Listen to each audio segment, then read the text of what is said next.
Kawan, nanti kita dapat marah tuh di upload bakti gue. Ya ampun. Ibu serius sekali, Bus. Upload di anak-anak tidak.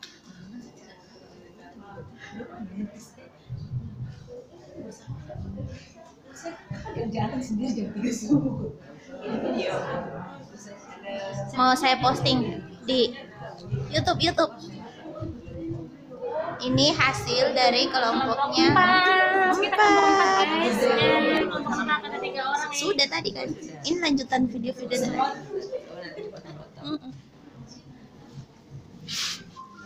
Bisa muat deh. Muat. Ini kelompoknya. Kelompok berapa nih? Kelompok 5. Ini kelompoknya. Kalem-kalem. Oh, tidak ada Ibu Adol. Saya mau bilang kalem-kalem, ada Ibu Adol. Ibu Adol luar biasa semangatnya. Ada. Tapi panjang videonya. Kan bakas ada kami dua dan tadi. Oh iya. Siap.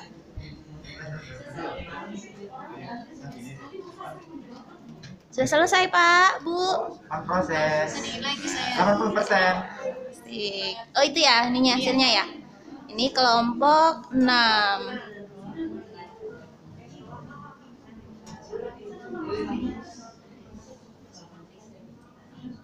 Ini kelompok 3. Hampir selesai. Ibu, kelompoknya mana nih? Lagi pada kamar mandi, Bun. Ya kan gitu kalau yang mau duluan kelompok 1 ya silakan. Ini ya Yang keempat adalah menstimulus pembelajaran melalui komunikasi, monitoring, coaching, dan refleksi diri. Potensi yang kelima, membagikan pengetahuan yang ada untuk membantu anggota dalam meningkatkan praktik mereka dengan menyediakan forum untuk mencari solusi dan dari masalah umum dan proses untuk mengumpulkan dan mengevaluasi praktik terbaik. Potensi yang keenam yaitu mengenalkan proses kolaboratif kepada kelompok dan organisasi untuk mendorong gagasan dan pertukaran informasi. Potensi yang ketujuh dari komunitas praktisi ini adalah mendorong anggota komunitas untuk mengembangkan aksi nyata dengan hasil yang terukur. Dan potensi yang kedelapan adalah menghasilkan pengetahuan baru untuk membantu anggota mengubah praktik mereka untuk memfasilitasi perubahan kebutuhan dan teknologi.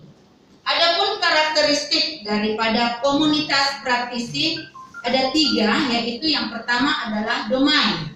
Domain di sini adalah adanya kesamaan hal yang dianggap penting untuk anggota komunitas. Contohnya memiliki tujuan yang sama, identitas yang sama, minat, latar belakang, nilai yang dipercaya, dan keresahan tentang isu atau persoalan bersama. Yang kedua, komunitas, yaitu adanya aturan sosial yang disepakati oleh anggota komunitas. Contohnya, saling menghormati antar anggota, keinginan untuk berbagi, niat baik untuk saling mendukung, interaksi yang rutin, terbuka, saling bertanya, dan niat untuk saling mendukung dan berkontribusi. Kemudian yang ketiga, karakteristik yang ketiga yaitu praktik, yaitu adanya pengetahuan yang dikembangkan, dibagikan, dan dipelihara sebagai hasil dari kegiatan komunitas praktis. Contohnya informasi, hasil pembelajaran, dokumen, dan video kegiatan.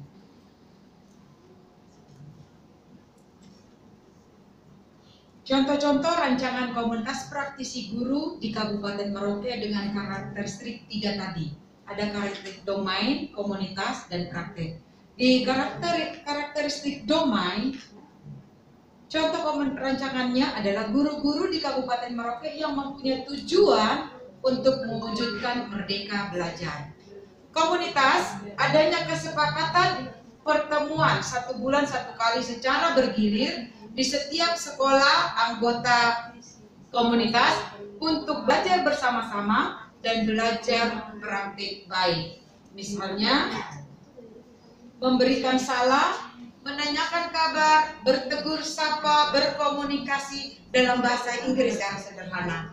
Yang kedua, peningkatan kompetensi guru dalam bidang IT. Dan biasanya ini adalah merupakan hal yang sangat baik karena tidak semua kita menguasai IT.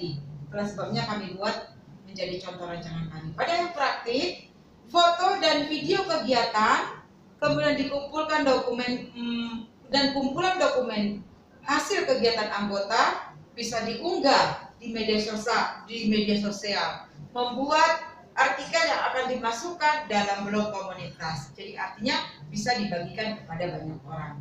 Dan yang terakhir adalah aktivitas komunitas praktisi. Bagaimana aktivitas komunitas praktisi? Berdasarkan karakteristik yang 3 tadi, maka komunitas praktisi mempunyai 5 aktivitas, yaitu pertama, berbagi masalah. Artinya, berbagi masalah dan mengembangkan proses untuk mencari solusi atas masalah yang terjadi. Yang kedua adalah merumuskan tindakan. Apa tujuannya merumuskan? Merumuskan tindakan untuk menyelesaikan masalah. Yang ketiga, berbagi pengalaman. Melalui berbagi pengalaman kita dapat menjalankan praktik baik. Praktik baik teman A kita bisa tiru, dan teman B, dan seterusnya. Keempat, merefleksikan tindakan. Merefleksikan tindakan-tindakan yang sudah diambil untuk melakukan perbaikan. Dan yang kelima adalah mendokumentasikan kegiatan dan produk para anggotanya untuk bahan belajar. Jadi ketika sudah melakukan kegiatan harus ada dokumentasi, dan dokumentasi itulah yang akan kita bagikan dan menjadi bahan belajar.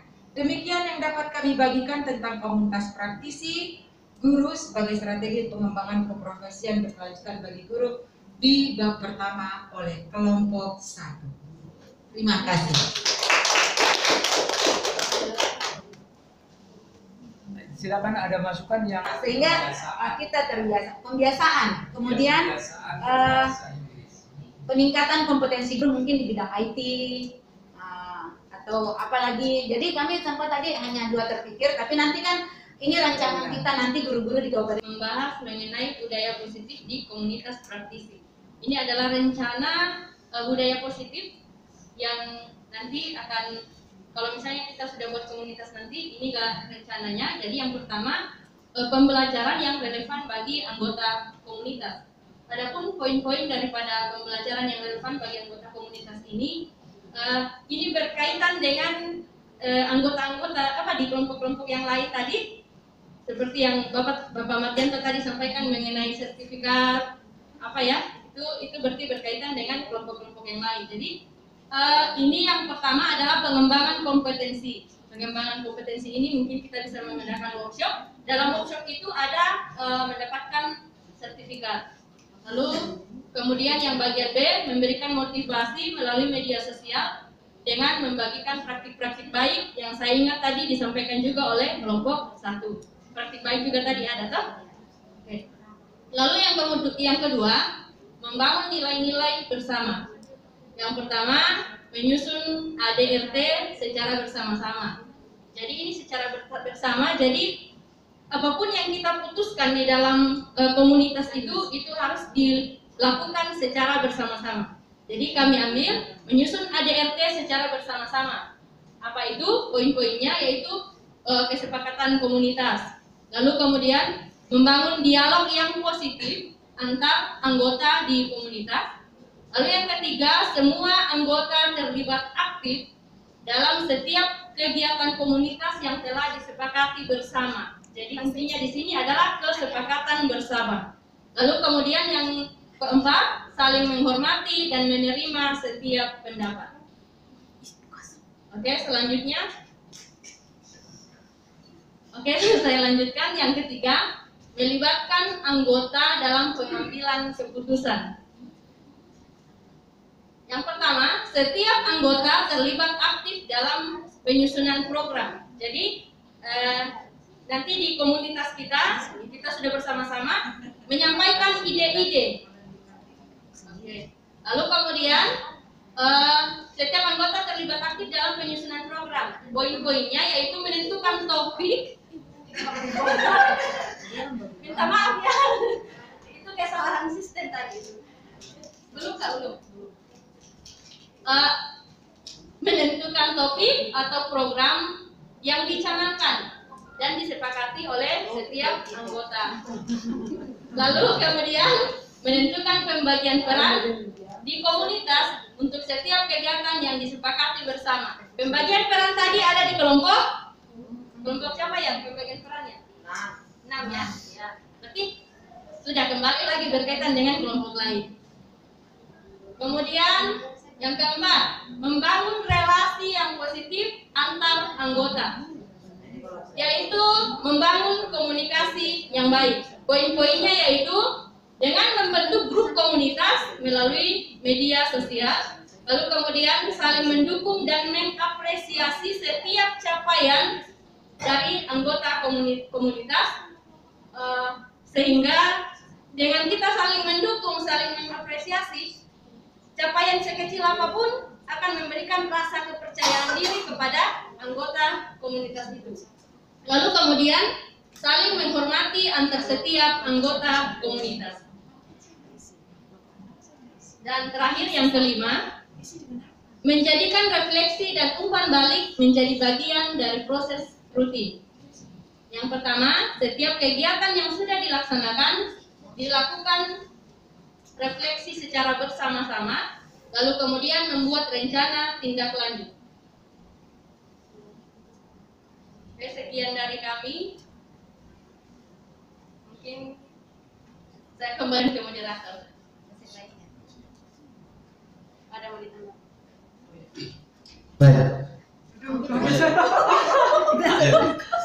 Suara saya lumayan luas jadi. Baik. Yang pertama kita bicara mulai dari tujuan pembentukan komunitas, ya.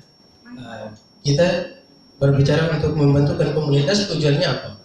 Yang pertama adalah selain menambah kompetensi kita yang ada, kemudian kita harus menganalisis apa yang selama ini sudah kita kerjakan, kemudian menjadi implementasi ke depannya, rencana, tindakan, dan evaluasi untuk kita lakukan kembali yang lebih baik. Itu jawab tujuan dari pembentukan komunitas.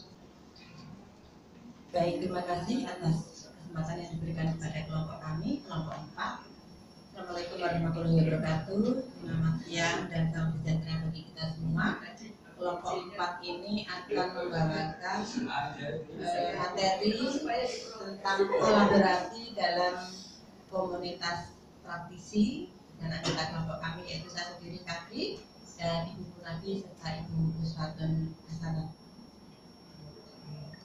Nah, di sini bisa di-show? Bisa dulu. Ya, maaf. Baik. Di sini kami akan memaparkan tentang apa sih manfaat dari kolaborasi dalam komunitas praktisi itu. Tadi juga sudah disebutkan atau dijabarkan oleh kelompoknya Pak Aldo tadi, kayaknya ada menciptakan ketergantungan sosial yang positif, membangun relasi yang positif dengan antar anggota, dan berbagi sumber daya. Maksudnya apa dari masing-masing item ini? Menciptakan ketergantungan sosial yang positif. Sebagai satu contoh, kita ini sudah sering berkolaborasi dalam pendidikan guru penggerak ini. Ya. Jadi di sini kita artinya memberikan ketergantungan sosial yang positif, artinya adalah bahwa kita itu meminimalisir terjadinya satu kegagalan dalam sebuah komunitas. Artinya di dalam komunitas ini kita saling mensupport, saling mendukung sehingga tujuan kita akan tercapai di sini. Lalu kemudian membangun relasi yang positif dengan antar anggota. Nah, di sini membangun relasi yang positif antar anggota di sini adalah bahwasanya tadi juga sudah disebutkan bahwa bila mana di dalam anggota komunitas ini mempunyai misalnya latar belakang ataupun keterampilan yang berbeda, di sini kita bisa berkolaborasi dan bisa bekerja sama untuk membangun sebuah komunitas praktisi sehingga tujuan daripada anggota itu bisa tercapai. Tadi juga sudah disampaikan oleh Pak Aldo ya, contohnya tadi budaya positif tadi, misalnya apa-apa, makanya ini materinya berkesinambungan. Selanjutnya yaitu berbagi sumber daya. Jadi di sini maksudnya adalah kolaborasi akan memaksa pihak-pihak yang terlibat dalam proses kolaborasi membagikan sumber daya yang dimiliki. Artinya apa? Misalnya dalam komunitas itu saya mempunyai kemampuan IT, berarti nanti saya akan membagikan tentang IT. Misalnya lagi tadi yang budaya positif untuk yang tahu praktik calistung yang baik itu seperti apa, nanti kita berbagi itu. Nah, seperti itu. Jadi sumber daya yang masing-masing yang ada di dalam komunitas itu nantinya akan dikembangkan dalam sebuah komunitas praktisi melalui kolaborasi ini. Seperti itu, ya. Oke, selanjutnya bagaimana sih tahapan kolaborasi dalam mengembangkan komunitas praktisi ini? Yang pertama, menganalisis kebutuhan anggota. Jadi dalam komunitas praktisi, ketika kita berkolaborasi itu kita harus menganalisis dulu. Kita harus tahu apa sih yang menjadi kebutuhan anggota kita.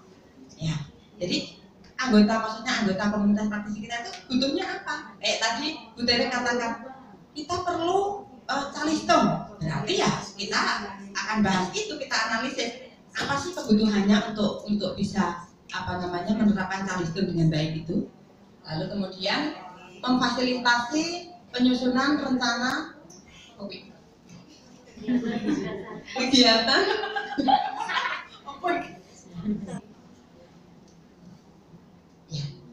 memfasilitasi penyusunan rencana kegiatan berdasarkan hasil daripada kebutuhan tadi.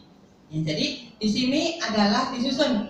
Misalnya tadi saya sudah sampaikan bahwasannya apa sih kebutuhannya itu disusun rencananya. Misalnya kebutuhan untuk calistung, misalnya karena tadi kita ambil satu contoh seperti itu ya supaya gampang.